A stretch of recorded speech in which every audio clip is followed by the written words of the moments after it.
Welcome everybody to the next keynote presentation. We're going to go ahead and start off with some administrative announcements. My name is Yvette Cejas, and I'm on the AGVEL Board of Directors, and I'm also a clinical psychologist at the University of Miami, the Children's Hearing Program. Our first announcement is related to CEUs. If you wish to earn CEUs for the session, you need to stay for the entire session. On our electronic CEU grid, indicate you attended the session and write 2 statements about new information or knowledge you acquired. Be sure you use just 1 CEU grid for the entire symposium. After you enter your information for the session, remember to please click Save and Continue at the bottom of the form. You must select Save and Continue every time you enter something on the form throughout the entire symposium. And you can actually go ahead and submit that at the end of the entire symposium, and you should do that no later than July 5th. Remember to use the chat function to introduce one another, let us know where you are around the globe, and please post any questions on the Q&A tab, and Dr. Esteban Gomez will go ahead and answer that at the end of the session. Without further ado, I have the pleasure of introducing a fellow psychologist, Dr. Esteban Gomez Mucio, who will be presenting on language and social emotional development in early childhood, the role of conversational turns. He will be presenting in Spanish, but for those of you who speak English, please make sure that you look at the last tab. After captioning, you'll see one that says Español, or your last tab, and that will provide you for the oral translation into English. Dr. Esteban Gomez is a psychologist and co-founder and executive director of the Fundación América por la Infancia, which is promoting a paradigm shift from child maltreatment to respectful and sensitive parenting care in Latin American countries. And without further ado, so I don't take away any more of his time, please, Dr. Gomez.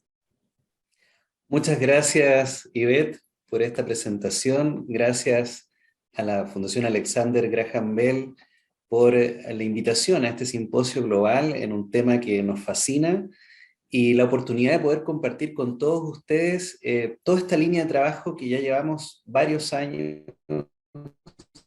construyendo, avanzando desde una pasión y un compromiso profundo con la infancia en todo el continente.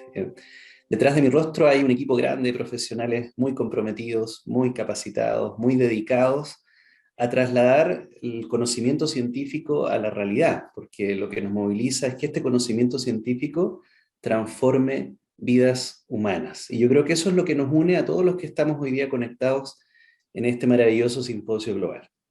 El tema en particular del que hoy me han pedido referirme y profundizar es el desarrollo socioemocional, una de las pilares de la vida saludable y exitosa en las sociedades humanas.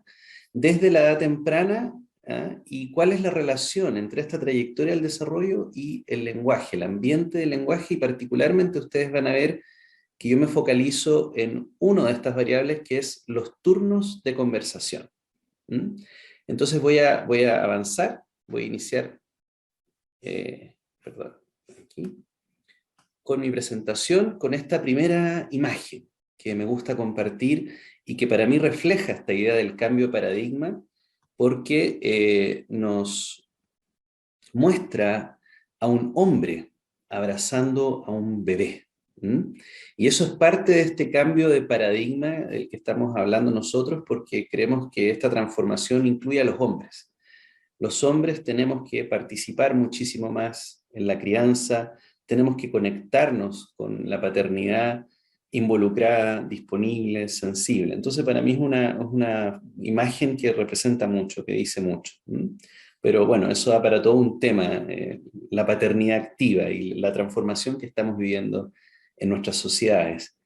Si se fijan en esta imagen, se ve un bebé plácidamente apoyado en el pecho de su padre, abrazado, y para mí esta es una imagen que nos habla de la vulnerabilidad del ser humano. ¿Por qué un bebé humano es vulnerable al nacer? Y aquí hay varias reflexiones que considerar. Por ejemplo, ¿puede un bebé humano transportarse por sí solo? Hay ciertos animalitos en el reino animal que nacen y ya se pueden parar y caminar, pero el bebé humano no es así. Van a pasar meses antes que se pueda desplazar por sí mismo. ¿Puede alimentarse un bebé humano al nacer por sí mismo, por sí solo? ¿Puede regular su temperatura? ¿Puede defenderse de los depredadores? ¿Puede hacerle frente a los peligros del entorno?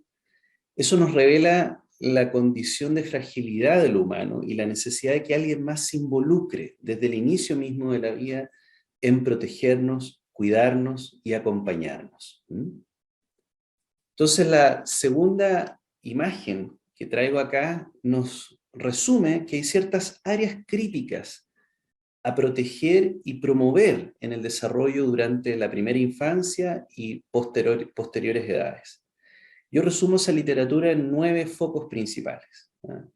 La salud mental infantil. Antes no hablábamos de salud mental infantil, hoy día estamos hablando de salud mental infantil. Estamos entendiendo que los bebés son seres mentales, que tienen una vida mental, que pasan cosas dentro de ellos, que son importantes que les prestemos atención, que las cuidemos, que las sigamos de cerca, que hagamos lo que los psicólogos llamamos mentalizar este mundo interno de los bebés. La salud mental infantil, el apego, el desarrollo socioemocional, el desarrollo del lenguaje y la comunicación, el juego y la exploración, las funciones ejecutivas, el desarrollo motor, el desarrollo nutricional y la salud física de los bebés. Desde la primera infancia, entonces, estos son 9 focos que siempre tenemos que estar mirando. ¿Cómo cuidamos esto? ¿Cómo protegemos? ¿Cómo promovemos trayectorias de desarrollo positivo en todos estos 9 focos de intervención? Para los bebés, el mundo es un lugar amenazante, ¿no? Por esta misma vulnerabilidad que estaba compartiendo en el inicio. Y ahí quisiera hacerles esta pregunta, que se transporten a su niñez, lo más temprano que recuerden, y traten de traer a la memoria qué les daba miedo cuando eran pequeños, cuando eran pequeñas. ¿Qué los asustaba? Puede haber sido un ruido fuerte, la oscuridad, quedarse solos en una habitación solas. Y en esos momentos, ¿qué les calmaba? ¿O quién los calmaba? En mi país, la situación de la infancia y la crianza, de la niñez en mi país, tomando cifras de distintos estudios, nos muestra un panorama bastante preocupante. Según estudios de UNICEF, 3 de cada 4 niños sufren alguna forma de maltrato y 1 de cada 4 es maltrato físico grave. 2 de cada 3 niños es disciplinado en Chile a través de formas violentas, a través de golpes, a través de castigos, a través de gritos. Cuando vamos a mirar qué ocurre con las interacciones del lenguaje, en el lenguaje, las encuestas nacionales de mi país, de Chile, nos hablan de que 40% de los adultos no lee cuentos a sus hijos durante la semana, ni les cuenta historias. Y 39% conversa menos de 4 veces por semana con su hijo o su hija. Finalmente, respecto al desarrollo socioemocional de los niños, los estudios que disponemos en mi país nos hablan de que 35% de los niños entre 0 y 3 años, en un instrumento que evalúa desarrollo socioemocional, que se llama Ages and Stages Questionnaire, ASQSE, se ubican en la zona de riesgo de este instrumento. Y entre el año y medio y los 6 años, 1 de cada 4 niños está en una zona de riesgo clínica en términos de salud mental. Entonces, si resumimos estas cifras, vamos a ver un panorama caracterizado por los malos tratos a la infancia, por escaso lenguaje cotidiano y unido a eso un pobre desarrollo socioemocional. Y esto es algo que queremos transformar, pero la pregunta es ¿cómo? ¿Qué tenemos que hacer para transformar esta pintura que se nos está dibujando a partir de las encuestas nacionales? Una idea clave de la investigación de los últimos 50 años es que desde el momento de nacer necesitamos de un otro para regularnos. ¿Qué es lo que se necesita para ser regulado? ¿Qué significa regular? ¿Y cómo podemos ayudar a regularse a nuestros hijos? ¿Cuáles son los mecanismos que favorecen esa regulación, que es la base del desarrollo socioemocional y la salud mental? Y para eso tenemos que entender que lo que se está regulando, lo que se pide regular, lo que los niños necesitan que sea regulado, fundamentalmente son emociones. ¿Ya? Y para eso entonces tenemos que pensar qué son las emociones, porque esta es una presentación sobre desarrollo socioemocional. Entonces, ¿qué son las emociones? Y aquí cito esta definición de Cole, Martin y Dennis, que nos dicen que las emociones son un conjunto de herramientas biológicamente programadas para construir y transportar significado en el flujo de experiencia, preparándonos para actuar. Lo interesante de esta definición es que primero nos dice que las emociones son herramientas, ¿no? Y eso ya es interesante porque quiere decir que las emociones sirven para algo, tienen una utilidad. Luego nos dice que son biológicamente programadas, o sea, se han ido construyendo y moldeando durante toda la evolución y están desde el momento en que nacemos. Nosotros nacemos arrojados al mundo con estas herramientas. ¿Herramientas que sirven para qué? ¿Cuál sería su utilidad? Y nos dicen que la utilidad de estas herramientas es construir y transportar significado en el flujo de experiencia. Construir significado en el flujo de experiencia. O sea, imagínense un bebé bombardeado por estímulos sensoriales de todo tipo. Y eso, viajando por el sistema nervioso y en distintas zonas del cerebro, se empieza a intentar construir una organización de esos distintos estímulos sensoriales. Ese es un primer significado. Y ese primer significado grueso lo dan las emociones. Luego van a venir otros significados a medida que vamos creciendo y adquirimos lenguaje, desarrollamos nuestros sistemas cognitivos, nos vamos sofisticando y somos capaces de crear significados de mayor complejidad. Pero en el inicio las emociones nos permiten entender si esto es algo bueno para mí, es algo malo para mí, me acerco o me alejo a esto, me agrada o me desagrada, ¿eh? Tal como nos mostraba magistralmente la película Intensamente. Pero no solo se trata de construir significados, sino que además de transportar ese significado en el flujo de experiencia, preparándonos para actuar. Ese transportar significado nos conecta con la idea de la comunicación. O sea, no solo consiste en comprender qué es lo que está pasando a un nivel básico en mi realidad, sino que además compartirlo con alguien, transportarlo, y nos prepara para la acción, o sea, nos arrojan un impulso. De ahí va a venir luego la idea de control de impulsos. Entender de esta manera las emociones nos permite diferenciar la idea de emociones como materia prima de la idea de competencias socioemocionales.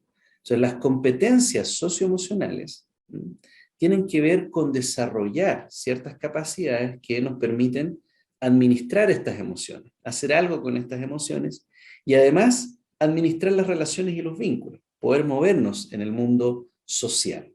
En base a una extensa revisión de literatura que iniciamos con la doctora Catherine Strasser de la Pontificia Universidad Católica de Chile, ya el año 2015 empezamos a trabajar en esto, pudimos armar un esquema de cuáles serían estas competencias socioemocionales en torno a tres áreas principales. La primera sería la cognición socioemocional, que es aquella que nos permite comprender al otro y leer las claves sociales, pero también comprendernos a nosotros mismos. A medida que vamos creciendo, cada vez vamos adquiriendo más maestría para leer nuestras propias señales y para otorgarles un significado, para descifrar qué es lo que está pasando conmigo y qué es lo que está pasando con los demás.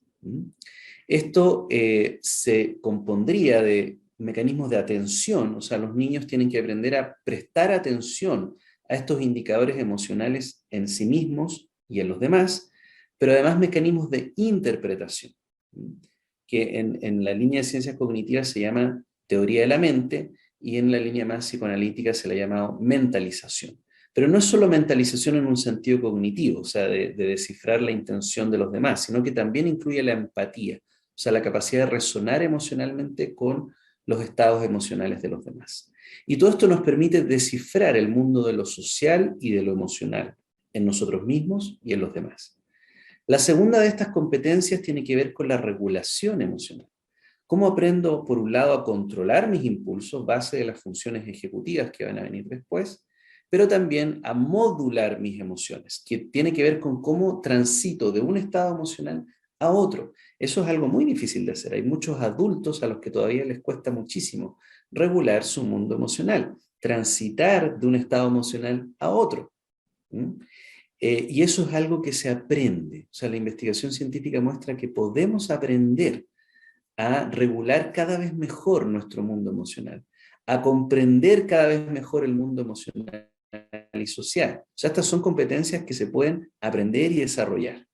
Y finalmente identificamos las competencias de comunicación emocional, donde aprendemos a compartir a través de la gestualidad, de la expresión corporal, pero también a través del lenguaje, sin duda, y de las vocalizaciones, etcétera, nuestras necesidades y propósitos, nuestro mundo interno, compartirlo con los demás y poder intercambiar en las interacciones con los demás. Y por supuesto que esto no se limita solamente a aprender a usar palabras, sino que la comunicación es algo de mucha mayor complejidad que incluye el uso de la gestualidad, el uso de las expresiones faciales, el uso del cuerpo en el espacio y en interacción con otros cuerpos, en mi rostro en interacción con otros rostros, y aprender a entrar en dinámicas de coordinación en esas interacciones espaciotemporales, que es lo que se llama la sincronía. Cómo aprendemos a sincronizarnos y sintonizarnos emocionalmente con los demás.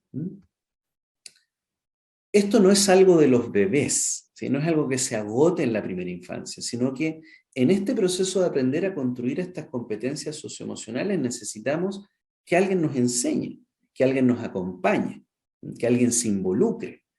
Y esto, la teoría del apego desarrollada por John Bowlby, continuada por Mary Ainsworth y tantos otros investigadores en todo el mundo, mostró que este desarrollo va de la cuna a la tumba, o sea, nos acompaña toda la vida. Vamos a necesitar siempre alguien que nos acompañe en ese camino. No hay una edad en la que uno definitivamente ya no necesita a nadie. Somos seres sociales y aprendemos en los vínculos. La evidencia científica nos va mostrando hallazgos que permiten derrumbar el antiguo paradigma. Esa idea que uno escucha tantas veces: no lo tomes en brazos porque lo malcrías. Hay que mostrarle quién manda, así que aléjate de él. Cuando llore, no lo tomes en cuenta. Si lo dejas llorar, el niño se va a hacer más fuerte. Y tantas otras ideas que están ancladas particularmente en la cultura latinoamericana, pero también en otros países, que juega en contra del desarrollo socioemocional, del desarrollo de la salud mental de los niños y niñas. Lo que la evidencia científica muestra, incluyendo nuestra propia investigación, y aquí comparto gráficos de esa investigación, es que la calidez emocional, o sea, los buenos tratos en las interacciones, se asocian a mejor desarrollo de estas competencias socioemocionales, incluyendo la regulación emocional, el sistema de apego y los vínculos y la comunicación emocional. ¿Sí? Por lo tanto, la calidez emocional es una base sobre la cual continuar aportando herramientas para que los adultos puedan acompañar mejor a los niños y las niñas en su desarrollo socioemocional. Pero, y aquí viene el punto central de la línea de investigación que quiero compartir con ustedes, la calidez emocional no es suficiente. Se necesita el lenguaje cotidiano. Y esta fue una idea que dio origen a una línea de investigación que venimos construyendo con la doctora Katherine Strasser y todo un equipo de investigación acá en Chile, en que comprendimos que más allá de la calidez emocional habían otros mecanismos que también explican cómo los niños van construyendo estas competencias socioemocionales. Esta cognición socioemocional, regulación emocional y comunicación emocional que necesitan irse desplegando en el bebé, y por otro lado la base de calidez emocional y buenos tratos que el adulto ofrece, como un piso, como una base. Pero entre ambas variables vamos a introducir la idea del intercambio de vocalizaciones, ¿ya? Y a esto le vamos a llamar los turnos de conversación. Un turno de conversación, por decirlo de una forma poética, es una invitación seguida de una pausa, de un suspenso. Y en esa pausa se produce un tiempo que da la oportunidad para que el otro pueda desplegar sus competencias socioemocionales.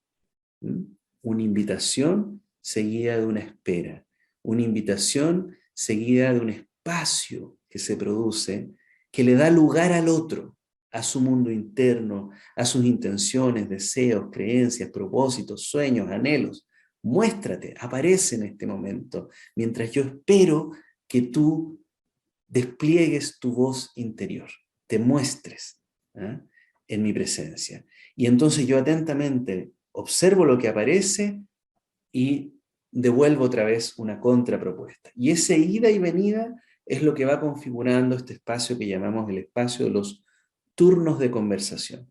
Que obviamente cuando hablamos de un bebé recién nacido, un bebé de 12 meses, un bebé de 18 meses, son ruiditos al principio, balbuceos, luego vocalizaciones, hasta llegar eventualmente a palabras, frases, oraciones más complejas. Pero en el inicio son vocalizaciones, ¿ya? Y aquí lo que ocurre en nuestros países, lo que hemos podido ver en muchos países de Latinoamérica, es que la mayoría de los adultos tienen creencias muy limitantes. Por ejemplo, que para qué le vas a hablar al bebé si todavía no habla. ¿Mm? ¿Para qué me voy a conversar con un bebé? ¿Para qué me voy a involucrar en una conversación con un bebé si el bebé todavía no habla, no tiene lenguaje? Entonces la mayoría de los adultos llegan muy tarde a involucrarse en el mecanismo de los turnos de conversación. Y aquí hay una intuición que nos surgió hace 6 años, que es que este era un tema muy importante de promover también para el desarrollo socioemocional, ¿ya? Y este fue el camino que decidimos seguir. En torno a 3 estudios empíricos que hemos llevado adelante en el Laboratorio de Innovación y Neurociencias Relacionales de Fundación América por la Infancia. Voy a compartirles brevemente los hallazgos centrales de estos 3 estudios. En el primer estudio fue un estudio transversal, donde evaluamos a los bebés a los 18 meses con sus cuidadores. El segundo estudio ya es longitudinal, porque estos mismos bebés de los 18 meses fueron evaluados nuevamente a los 30 meses. Y el tercer estudio, que es una novedad, que por primera vez estamos compartiendo hallazgos preliminares para este simposio, porque acabamos de terminar hace muy poquito la recolección de data, añade un tercer punto a los 77 meses. O sea, estamos siguiendo los mismos bebés a los 18 meses, a los 30 meses, y ahora ya cuando entraron a la escuela a los 77 meses. Aquí obviamente para mí es importante compartir imágenes de las personas que fueron parte de todo este estudio. Hubo muchos profesionales involucrados, psicólogos, fonoaudiólogas, trabajadoras sociales, médicos, que fueron parte de este equipo que me tocó liderar, que tuve el privilegio de liderar. Trabajamos en alianza con una ONG de Chile que se llama Patronato Madre Hijo, que tiene una serie de centros de salud donde se van a atender familias en condición de mucha vulnerabilidad y pobreza, pero también incluimos familias de otros niveles socioeconómicos. El objetivo general del estudio, la idea de este estudio es explorar la contribución longitudinal del ambiente del lenguaje del niño o niña, específicamente el número de palabras que los adultos dirigen a los niños y los turnos de conversación que se producen sobre el crecimiento de las competencias socioemocionales entre los 18, 30 y 77 meses, podemos decir ahora. Esto no habíamos tenido esta información hasta el día de hoy. Para diseñar este estudio incluimos una serie de mediciones. Primero medimos el riesgo social acumulado. Construimos un índice de riesgo acumulado de todos los sistemas familiares. Medimos 7 variables de riesgo social, como pobreza, depresión de la madre, hacinamiento, alcohol y drogas en el sistema familiar, entre otras, ¿ya? Y construimos en base a eso un índice de riesgo social acumulado. Porque sabemos que la literatura muestra cómo esas experiencias adversas tempranas predicen peores indicadores de desarrollo posterior.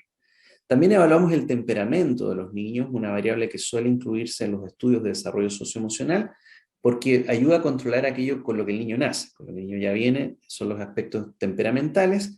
Incluimos la escala afecto negativo, o sea, la facilidad con que los niños se ponían irritables o lloraban, se enojaban. ¿Qué tan fácil ocurría eso? ¿Sí? Desde el momento del nacimiento. Para evaluar el desarrollo de las competencias socioemocionales, incluimos, en el caso de los 18 y 30 meses, la escala observacional FEAS, Functional Emotional Assessment Scale, del Dr. Stanley Greenspan y colaboradores, y a los 77 meses utilizamos el sistema Coding Interactive Behavior de la doctora Ruth Feldman. Tuvimos la fortuna de ser capacitados directamente por la doctora Ruth Feldman en este instrumento. Y para evaluar la calidez emocional, utilizamos un instrumento de Lori Rockman y colaboradores que se llama escala Piccolo, que permite evaluar, entre otras cosas, el afecto, de la calidez afectiva del adulto hacia el niño. Y para evaluar el lenguaje utilizamos un dispositivo y un software que se llama LENA, Language Environment Analysis, que permite conocer una serie de mediciones en tiempo real. Consiste en una grabadora que lleva un dispositivo que lleva el bebé, el niño o niña en una polera, en bolsillo acá, que graba durante todo el día lo que el niño dice, lo que el niño escucha, los turnos de conversación que se producen, y luego un software procesa esa información y arroja resultados con un grado de precisión bastante alto, que es como estar ahí, estar en la casa de los niños, pudiendo documentar todo lo que está pasando en términos de lenguaje, pero de una forma no intrusiva, de una forma ecológicamente sensible. De toda la información que aporta Elena, fundamentalmente trabajamos con la cantidad de vocalizaciones de los niños como variable de control, la cantidad de palabras del adulto dirigidas al niño y la cantidad de turnos de conversación a los 18 y a los 30 meses de edad. Ahí tienen ustedes imágenes de cómo es el dispositivo que se coloca en la ropa de los niños. Es una grabadora bastante resistente a todo tipo de golpes, caídas, etcétera, lo cual es muy bueno porque los niños son bastante inquietos, muchos, y los dispositivos tienen que poder resistir. Y abajo se ve una imagen del software y el tipo de procesamiento que va generando Lena.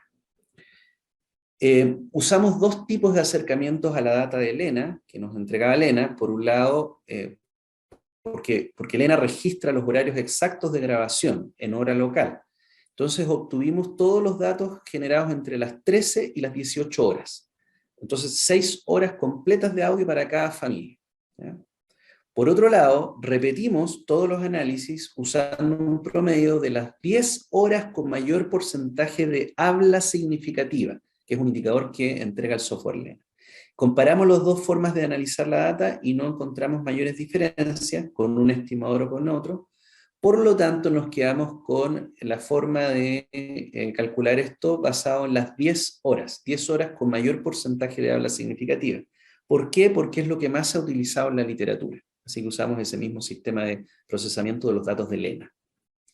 Algunos descriptivos que encontramos a los 18 y a los 30 meses en nuestra muestra comparada con otras muestras, la mayoría son de desarrollo típico, pero también se incluye al final en el estudio Warren una muestra con autismo, niños con espectro autista, y vemos dos filas que tienen que ver con la cantidad de palabras del adulto dirigidas al niño, y por otro lado la cantidad de turnos de conversación. Y ustedes ven que nuestros datos se parecen, son bastante cercanos a los que se han reportado en la literatura. La cantidad de palabras, alrededor de 1200 palabras, y la cantidad de turnos, 41 turnos a los 18 meses, y en nuestra muestra sube a 50 turnos a los 30 meses. Probablemente porque los niños ya presentan mayor desarrollo del lenguaje, entonces los adultos se involucran más en conversaciones con los niños. Entonces de hecho baja levemente la cantidad de palabras que los adultos le dirigen a los niños, pero sube significativamente la cantidad del promedio de turnos de conversación por hora que ocurre entre los adultos y los niños a los 30 meses. En general uno observa, en base a los otros estudios, son resultados más o menos parecidos, ¿ya? Lo cual también aporta evidencia de una validez de la data que encontramos cuando se compara con otras muestras de otros investigadores. El resultado del estudio número 1, a los 18 meses, para nosotros nos mostró que hablar con los bebés, no a los bebés, con los bebés era incluso más importante, ¿ya?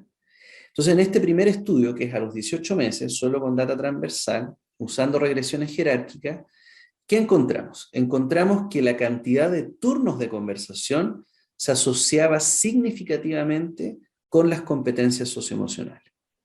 Y que esa asociación se mantenía controlando por el sexo de los bebés, controlando por el temperamento de los bebés y la acumulación de factores de riesgo en el sistema familiar.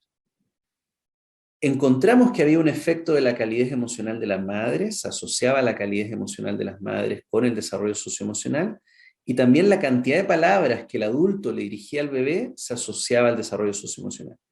pero por sobre eso los turnos de conversación tenían un efecto significativo. O sea, la cantidad de turnos de conversación era el predictor más potente que encontramos en este estudio, por sobre la cantidad de palabras del adulto al niño, para explicar una asociación con las competencias socioemocionales. Entonces nos dimos cuenta que la literatura, en nuestro campo, el desarrollo socioemocional, la literatura era bastante clara en destacar el rol de la calidez emocional y la sensibilidad parental, pero hasta este estudio, que nosotros sepamos, no se había explorado el rol que desempeñaba la dosis de lenguaje cotidiano en las competencias socioemocionales en la primera infancia. Ahora, como era un estudio transversal, no sabíamos la direccionalidad del efecto, o sea, ¿va de los turnos al desarrollo o va del desarrollo a los turnos? Eso nos quedó pendiente. Y eso fue lo que abordamos en el segundo estudio, en que los mismos niños fueron evaluados a los 18 meses y a los 30 meses. Y ya sabíamos que los turnos de conversación eran un foco importante en la investigación, y entonces acá ocupamos una serie de controles y fueron análisis tanto de regresión jerárquica como cross-lag análisis, que nos permitió despejar en primera instancia el tema de la direccionalidad de los efectos, o sea, ¿va de turnos hacia desarrollo o de desarrollo hacia turnos? Esa pregunta que nos daba vuelta. Encontramos que controlando incluso por las vocalizaciones de los niños, cuánto hablaba un niño, incluso controlando por eso, los turnos de conversación se mantenían como un predictor significativo de la regulación emocional, del apego y relaciones y de la comunicación emocional a los 30 meses. Los turnos de los 18 meses predecían las competencias socioemocionales de los 30 meses y explicaban alrededor de entre un 7% hasta un 11,4% de la varianza. ¿Ya? El análisis cross-lag fue muy importante porque mostró que los senderos iban de los turnos a las competencias socioemocionales y no al revés. No era del desarrollo a los turnos, sino que de los turnos al desarrollo. Y eso ya empieza a sugerir, aunque no se puede afirmar, pero empieza a sugerir la idea de un mecanismo un tanto causal, posiblemente causal. Entonces eso ya nos habló de que más allá de la calidez emocional y más allá de la cantidad de palabras que diga uno o el otro, la clave estaba en los turnos, en el intercambio de ida y vuelta. Y con esto llego a compartir por primera vez, y eso nos tiene muy emocionados, los resultados del tercer estudio. En este tercer estudio volvimos a invitar a los niños del estudio original, que ahora tienen entre 6 y 7 años de edad, 77 meses en promedio, y todos ya están en la escuela. O sea, iniciamos cuando estaban la mayoría en su casa, con sus figuras de apego, y ahora ya los volvimos a invitar al laboratorio cuando ya están en la escuela. Y eso fue muy, muy bonito. La imagen que ven ahí es de nuestro laboratorio, donde estamos haciendo todos los ajustes iniciales para testear los protocolos de la investigación que se hizo. Y hasta ahora ya tenemos la data y estamos en la fase de análisis correlacionales y estamos encontrando hallazgos bien interesantes. Primero, que las vocalizaciones de los niños y niñas a los 18 meses y a los 30 meses no se asocian al vocabulario a los 77 meses, pero los turnos de conversación sí. O sea, los turnos de conversación predicen el vocabulario que los niños tienen al entrar a la escuela, pero no si hablaban más o menos, si decían más o menos vocalizaciones a los 18 meses. La clave estaba en los turnos. Ni el temperamento de los niños, ni el riesgo social acumulado se asoció al desarrollo socioemocional a los 77 meses. O sea, el entorno, ni biológico de los niños, ni social en sus familias a los 18 meses, fue un predictor significativo del desarrollo socioemocional a los 77 meses. La calidez emocional a los 18 meses sigue mostrando una asociación con las competencias socioemocionales a los 77 meses. Ahí ustedes ven los R, punto 46, punto 39, punto 40, o sea, bastante importantes. O sea, el tratar bien a los niños, ser cálidos, ser sensibles, amables con los bebés a los 18 meses, sigue mostrando una asociación con las competencias socioemocionales 5 años después. Eso es bien, bien potente. Ahora, también vimos que las competencias socioemocionales se asocian entre sí, estas tres competencias, en cada etapa pero no a lo largo del tiempo. O sea, un niño que a los 18 meses tenía muy buen desarrollo socioemocional podía empeorar a los 30 meses y estar en el punto medio a los 77 meses, y así. O sea, no se observa que los niños que tenían buen desarrollo socioemocional a los 18 meses lo mantenían a los 30, lo mantenían a los 77. No es una variable que mantenga estabilidad pase lo que pase, sino que es una variable dinámica. Las competencias socioemocionales pueden avanzar o pueden retroceder. ¿Según qué? Eso es lo que estamos investigando. Y lo que encontramos, que confirma lo que veníamos viendo en los dos estudios anteriores y que nos tiene muy entusiasmados, es que se observa una asociación entre los turnos a los 18 meses, pero también a los 30 meses con las competencias socioemocionales. Sin embargo, los turnos a los 30 meses tienen una correlación más alta que los turnos de los 18 meses, como si fuera una especie de cascada, ¿cierto? Los turnos de los 18 meses son mejores predictores del desarrollo a los 30 meses que a los 77, y los 30 más fuerte que los del 18 a los 77. Entonces, eso tiene sentido. O sea, lo que va ocurriendo en una edad es un buen predictor de lo que viene en el mediano plazo, no necesariamente en el largo plazo, pero aún así se observan efectos que perduran 5 años después. Entonces, esto nos reafirmó la idea de lo importante que son los turnos de conversación en la niñez temprana para explicar el desarrollo de las competencias socioemocionales. Ahora vamos a entrar en una etapa ya de análisis más sofisticado de los datos, pero quería compartirles estos hallazgos preliminares que ya tenemos con la data de este estudio. Al unir el estudio de Gómez y Strasser, que publicamos en Developmental Science el año pasado, respecto a los turnos de conversación a los 18 meses y el desarrollo socioemocional a los 30, con estos hallazgos preliminares de un estudio de seguimiento en la etapa escolar, vamos dibujando un posible mecanismo causal del desarrollo socioemocional fundado en los turnos, en este intercambio de ida y vuelta que actúa como un campo de entrenamiento, un laboratorio para que los niños y las niñas experimenten, analicen, tengan descubrimientos cotidianos. Vemos que esto va dando forma a las competencias de cognición socioemocional, regulación emocional y comunicación emocional en cada una de las edades evaluadas. La implicancia de estos hallazgos para la intervención profesional como para las políticas públicas son prometedoras, aunque necesitamos más evidencia científica para sustentarlas. En su estado embrionario actual sugieren que se debe informar y sensibilizar a la población general sobre qué es importante hablarle a los bebés. Pero más allá que esa idea, más allá de que sea importante hablarle a los bebés, hay un desafío mayor, que es aprender a sostener diálogos, conversaciones de ida y vuelta, con pausas, con esperas delicadas que habilitan la intención comunicativa del hijo. Es importante entonces que desarrollemos programas de intervención que entrenen la capacidad para escuchar las vocalizaciones del bebé, que entrenen en los adultos la capacidad para prestar atención a las señales que los niños van emitiendo, para intercambiar sonido en el lenguaje, palabras, expresiones, aprender a esperar las palabras y expresiones del hijo y entretejer una narrativa compartida, incluso mucho antes, y espero que haya quedado claro en mi presentación, que esto empieza mucho antes de que los niños y niñas puedan construir narrativas.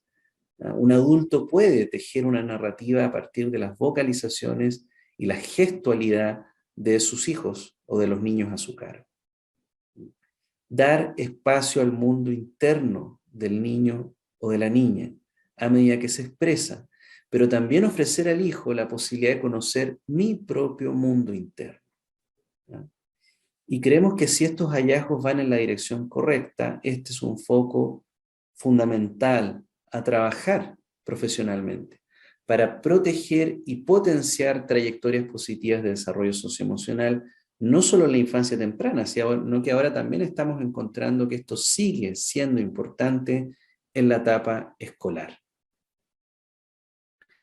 La promoción entonces de las conversaciones cotidianas, de los turnos de conversación entre adultos y niños, es parte de un cambio mucho más profundo, un cambio de paradigma en nuestra relación con la infancia.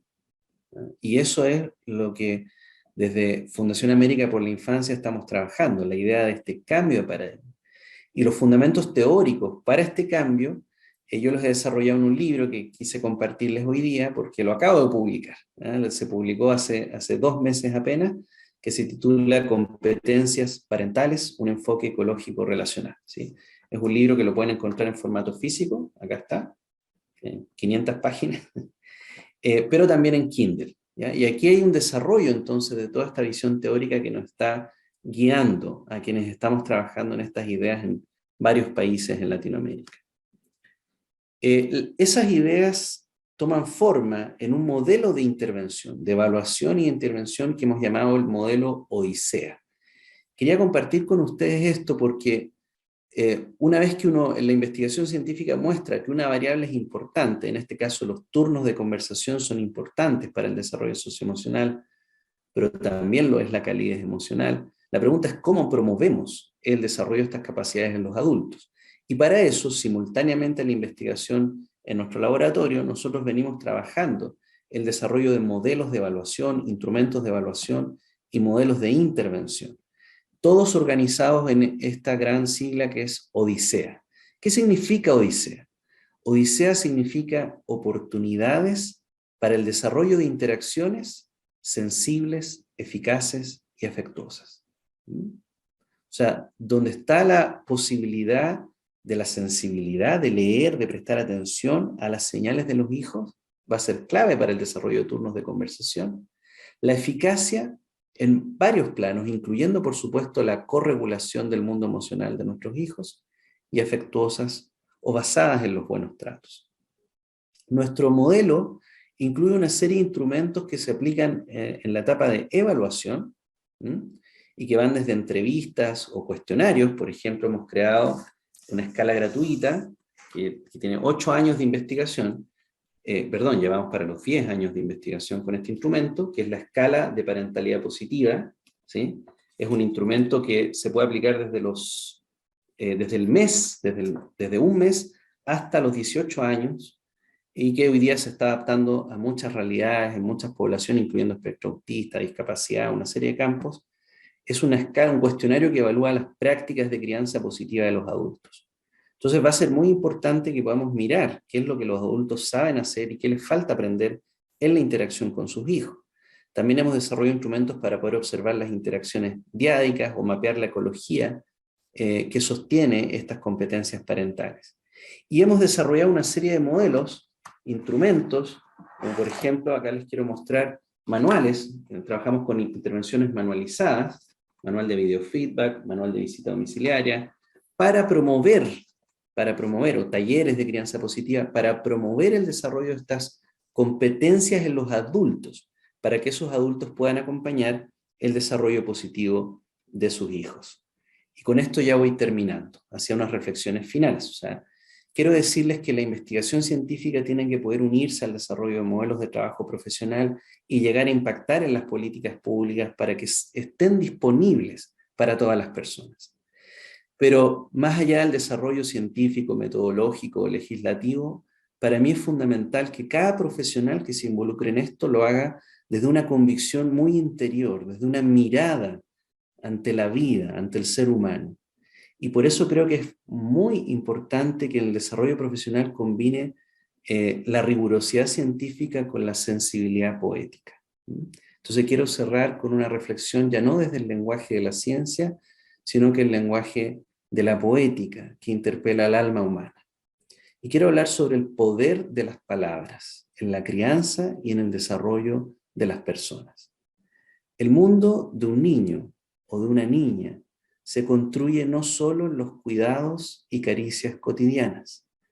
Su experiencia se organiza en el lenguaje que usamos, en el cuándo y cómo usamos las palabras. Por eso diría que uno de los mejores consejos para una crianza positiva es cuida tus palabras. Cuida tus palabras. Las palabras contienen y acarician, invitan, proponen, acompañan, divierten y celebran. Son turnos, turnos. Mis palabras, tus palabras. Mis palabras, tus palabras. Hay lugar para mí, hay lugar para ti. Es lo que llamamos buenos tratos. Son una puerta al alma, un resorte a la esperanza, un poderoso analgésico y el mejor antidepresivo jamás creado. En cada palabra duerme una promesa y un recuerdo, y la posibilidad de entrelazar ambos para crecer y para crear en una nueva narrativa un mundo renovado. Es lo que llamamos resiliencia. Pero, así como las palabras sanan las heridas y estimulan el descubrimiento del mundo, las palabras también pueden herir en lo profundo. Lo he visto muchas veces. Hemos trabajado con niños institucionalizados, en sistemas de cuidado alternativo, y las palabras pueden herir en lo profundo. Pueden silenciar el universo de un niño, pueden secar su espíritu aventurero. Y lo que vemos en muchos de estos niños y niñas cuando eso ocurre es que el brillo de la mirada se torna opaco. La melodía de su risa se sofoca, se apaga. Y el territorio cotidiano de ese niño se vuelve una amenaza llena de tristeza. Eso es lo que llamamos malos tratos. Y como mostraba al inicio de mi conferencia, están todavía abrumadoramente presentes en nuestras sociedades. Y pienso qué distinto sería el mundo si en la escuela se nos enseñara con ciencia el poder que hay en las palabras, la responsabilidad ética y relacional que nos obliga a los buenos tratos en todo lo que hacemos. Hoy entiendo que cuando hablamos es importante vigilar nuestras palabras, que sean para cuidar, comprender, acompañar o hacer reír, nunca para dañar, que permitan defender tus sueños, no destruir los de otros, que den un espacio al otro a través de los turnos de conversación, que den un espacio al mundo del otro. Y que cuando todo falle, porque fallamos, siempre fallamos, en algún momento fallamos, todos fallamos. Y todos, todas nos vemos superados por las circunstancias en algún momento de nuestras vidas. Sepamos usar esas palabras para reparar, para perdonar, más allá de las palabras que conocemos, hacia un lenguaje nuevo y más humano. Muchísimas gracias.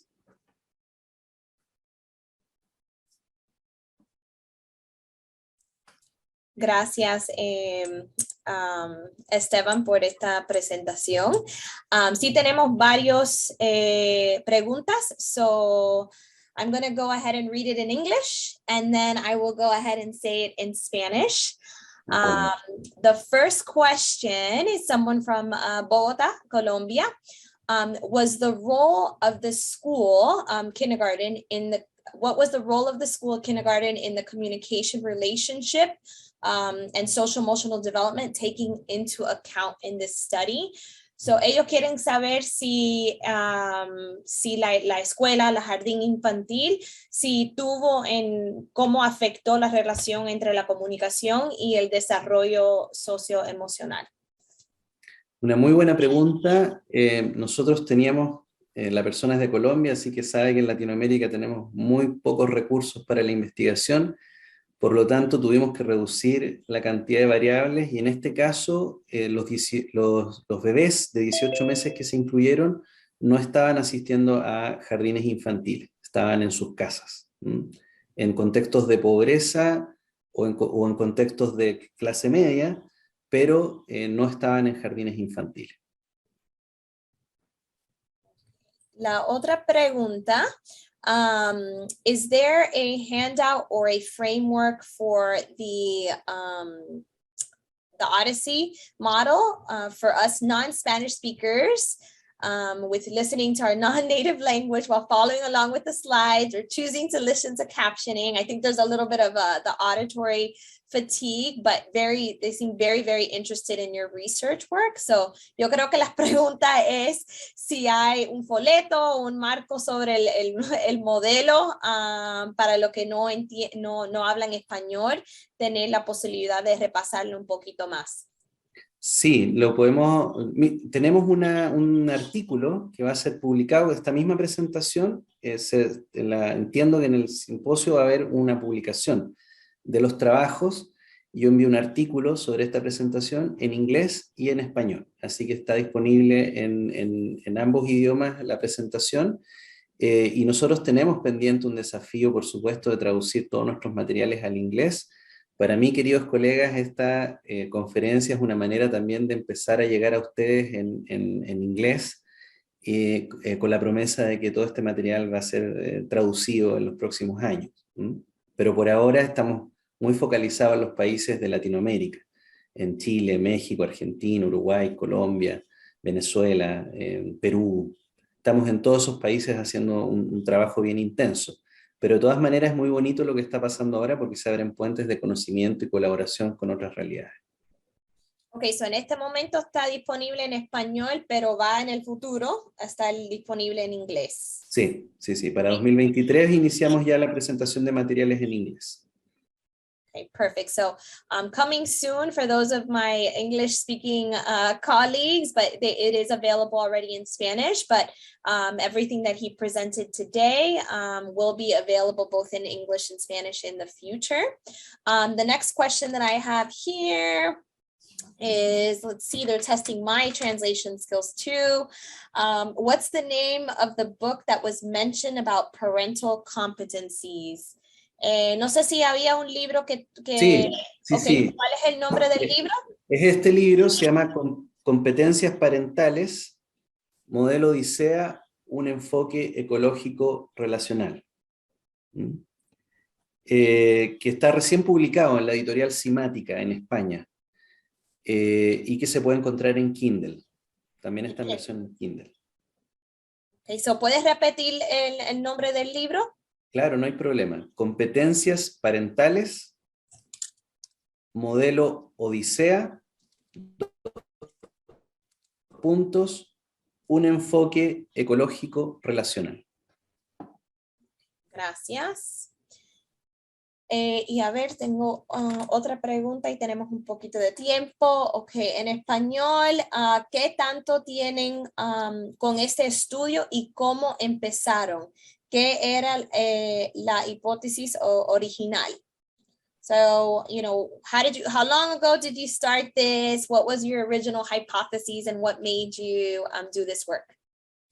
Es una pregunta que me lleva varios años atrás y voy a abrir un recuerdo, ¿sí?, de mi vida personal, porque es la verdad, es lo que da origen a la investigación.